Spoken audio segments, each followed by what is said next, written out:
নমস্কার বন্ধুরা, তোমরা সবাই কেমন আছো? আশা করি সবাই ভালো আছো। আমার চ্যানেলে তোমাদের সবাইকে স্বাগত জানাই। আজকে আমার লাঞ্চের থালিতে কি কি মেনু আছে তারই ভিডিও তোমাদের সাথে শেয়ার করব।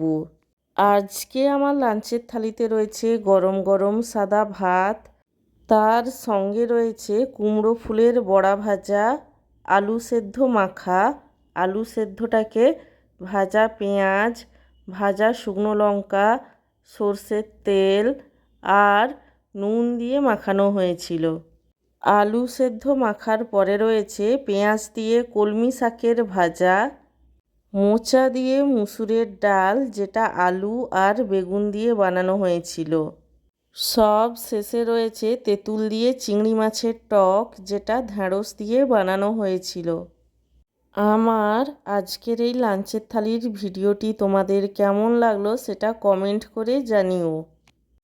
আর ভিডিওটিতে লাইক দিতে এবং চ্যানেলটিকে সাবস্ক্রাইব করতে একদমই ভুলো না।